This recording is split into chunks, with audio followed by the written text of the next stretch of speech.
বুঝিস যে ফাঁদে এই নিয়মিত হয়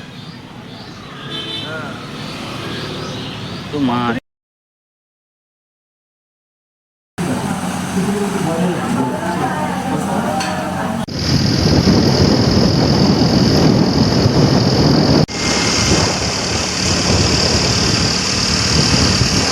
শুরু করছি। তো আমি অনেকক্ষণ ধরে চেষ্টা করছিলাম, স্ক্রিপ্ট লিখছিলাম যে প্রথম স্টার্টিং এ কি বলা যায়, কি বলা বলতে পারবো, কিন্তু কিছুই পারছি না।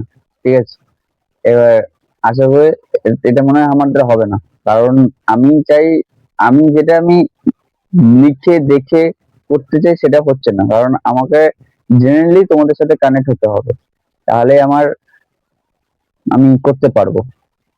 ঠিক আছে, তো আমি আর কিছুই বললাম না, কারণ আমি এইভাবেই করব, প্রথম স্টার্টিং এ এরকম হবে, কারণ আমি অত কিছু গুছিয়ে গুছিয়ে লিখতেও পারবো না আর বলতেও পারবো না, কারণ আমার দ্বারা হবে না। যেটা হবে না সেটা আর কিছু করার নেই, কিন্তু চেষ্টা তো করে যেতে হবে। ঠিক আছে, তো আজকের দিনটা শুরু করছি, দেখতে থাকো। আজকে বাইরে প্রচুর পরিমাণে বৃষ্টি হচ্ছে, এর মধ্যে তো মানে বাইরে বেরোনো তো যাবেই না, তাও দেখা যাক, কোথাও যদি যাই, কোথাও যদি কিছু খাই, বা কিছু কোথাও যদি জায়গাটা যে যা যে হোক, বাইরে যদি বেরোতে পারি, তো তোমাদের দেখানো হবে।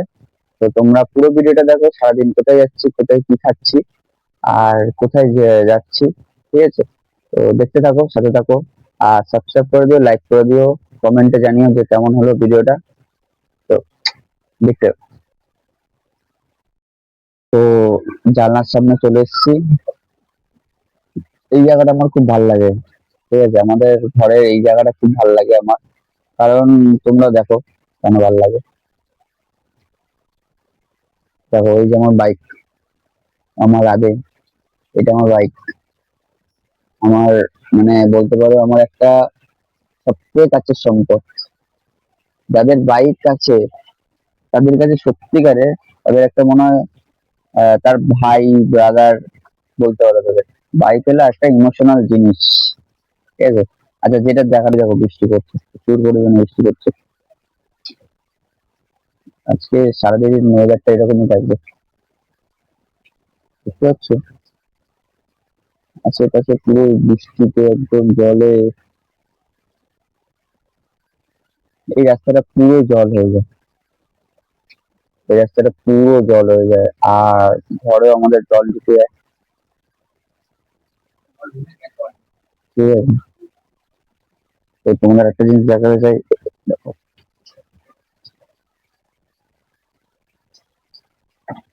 জল টিপটিপ টিপটিপ টিপটিপ টিপটিপ টিপটিপ বৃষ্টি পড়েই যাচ্ছে, এই জায়গার থেকে জল ঢুকে সেই জায়গায় অল্প অল্প করে পড়ছে,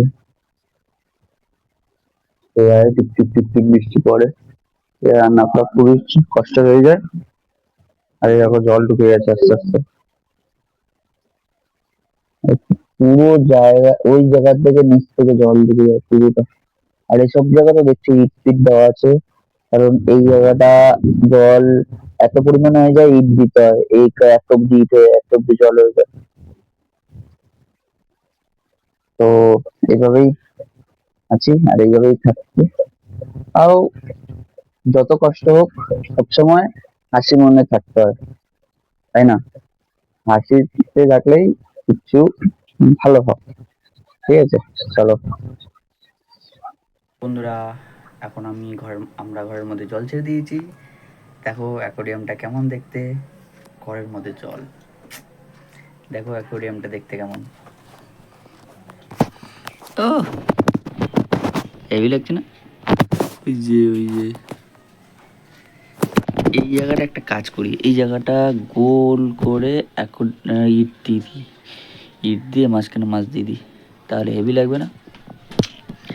আসল কথা হলো, এটা বৃষ্টির জল, আমাদের ওই সাইড থেকে ছোট ছোট করে নিচ থেকে চুয়ে চুয়ে জল ঢোকে ঘরে, পুরোটাই জলের মধ্যে চলে আসে, অত অব্দি জল চলে গেছে, এটা আরও অত অব্দি যেতে থাকবে, তারপর আবার ওইখান থেকে আসতে থাকবে। এই হাঁটতে হাঁটতে সময় আমি তো এই জায়গাটা জল, এই জায়গাটা ইয়ে করে মাছ ছেড়ে দেবো একটা, বসে বসে আমরা মাছ দেখি। হ্যাঁ নর্মাল হয়ে গেছে এখন।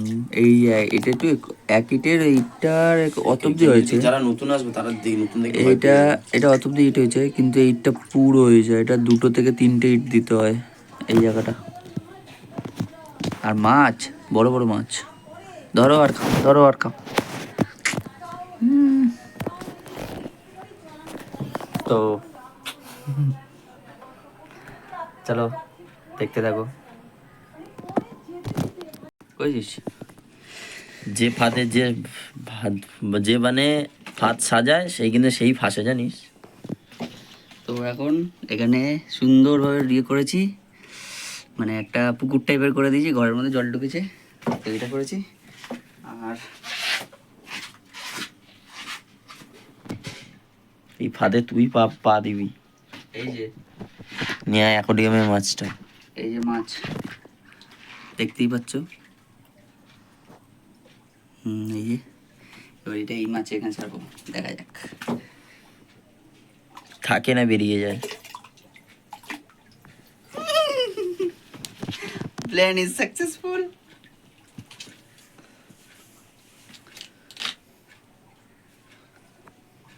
মাছটা ভালোই হবে। বুঝতে পারছে না কি হচ্ছে, আমার দিকে দেখা। Plan is successful. চাস সালা। तो गाइस फरार हो गया। আরে यार, সর মুখটা সরা, মাছ নেই, মাছ ফারার হয়ে গেছে। চাপ পাও, এখান থেকেই বেরিয়ে গেল। মাছটা এখন কোথায় কেউ জানে না। বললাম রাখতে পারবি না মাছটাকে। এবার ইটগুলো বাইরে ওই যে ওই যে ওই যে কোথায় কোথায় সে আলমারির তলায় ঢুকে গেছে। আবার ধরার চেষ্টা, পারবে কি মাছটাকে ধরতে জানি না, অসম্ভব মাছটাকে ধরা। বেশি জানে, বললাম মাছটা থাকতে পারবে না, কিন্তু ঘরের থেকে বেরাতে পারবে না, আমি এইটুকুনি শিওর।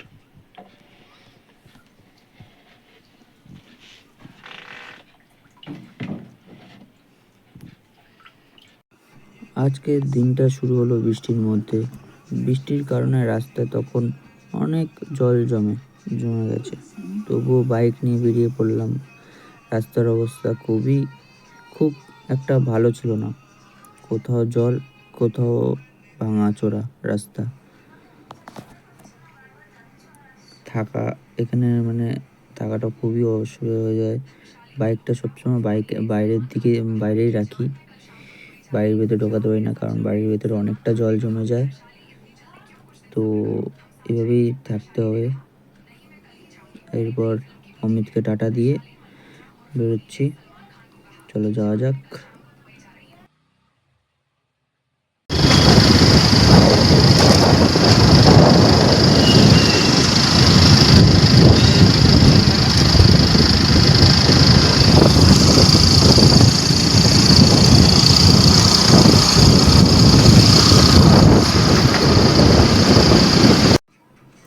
ব্রিজের নিচের রাস্তাটা খুবই খারাপ।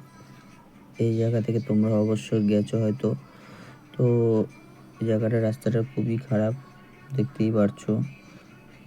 এটা হলো বাঁদিকে, যেটা ডানলপের দিকে নেমে যাচ্ছে আর সোজা চলে যাচ্ছে দক্ষিণেশ্বর দিকে।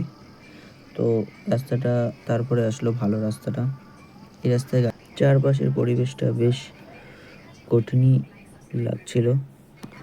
কিছুটা পথ পেরিয়ে অবশেষে সামনে চলে এলো বালির ব্রিজ। বৃষ্টি ভেজা পরিবেশ,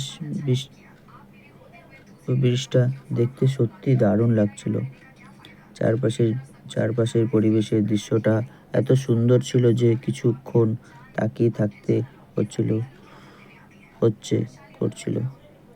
সত্যি আলাদাই একটা অনুভূতি। এরপর বালি স্টেশনের দিকে ঢুকলাম। দেখতেই পাচ্ছ সেই রাস্তাটা, বালি স্টেশনে যেতে গেলে যে রাস্তাটা পড়ছে আমাদের ডান দিকে, রাইট সাইডে। পথে একটা চায়ের দোকান দেখে বাইকটা দাঁড় করিয়ে একটু চা খেলাম। আলাদাই এক শান্তি আসলো মনের মধ্যে, আলাদাই এক অনুভূতি এর মধ্যে আসলো। চা খেতে খেতে পাশের এক মাছের ঝিলের দিকে দেখতে পেলাম। বৃষ্টির পানিতে ঝিলটা যেন আরো সুন্দর হয়ে উঠেছিল। জলের ওপর বৃষ্টির ফোঁটা পড়ছে, চারপাশটা একদম শান্ত দৃশ্য, সত্যি মনে ভালো করে দেওয়ার মতো। এত সুন্দর দৃশ্য, তার মধ্যে মাছগুলো ঝিলের মধ্যে তাকিয়ে খাওয়া দাওয়া করছে, ঘুরছে। ঝিলটার পরিবেশটা দেখো। তারপর আবার রওনা দিলাম। কিছুক্ষণ পর একটা রেস্টুরেন্টে এসে ভাবলাম একটু ভালো করে খাওয়া যাক। বসার পর অর্ডার দিলাম বিরিয়ানির। বিরিয়ানি আসতেই খাওয়া শুরু করে দিলাম। আমি এমনিও বিরিয়ানি খুব ভালো পছন্দ করি, তাই আশা করেছিলাম আজকে ভালো খাবো, কিন্তু সত্যি বলতে এই রেস্টুরেন্টের বিরিয়ানি একদমই আমার ভালো লাগেনি। স্বাদ আমার মনের মতো হয়নি। আজকের ভিডিও এই অবধি। তো পুরো ভিডিওটা দেখো, লাইক করো, কমেন্ট করো আর সাবস্ক্রাইব করে দিও। তোমাদের একটা সাবস্ক্রাইবার আমাকে অনেকটা এগিয়ে যেতে এনার্জি দেয়। তো তোমরা সাবস্ক্রাইব করে দিও আর সাপোর্ট করো। টাটা, দেখা হচ্ছে পরের ভিডিওতে।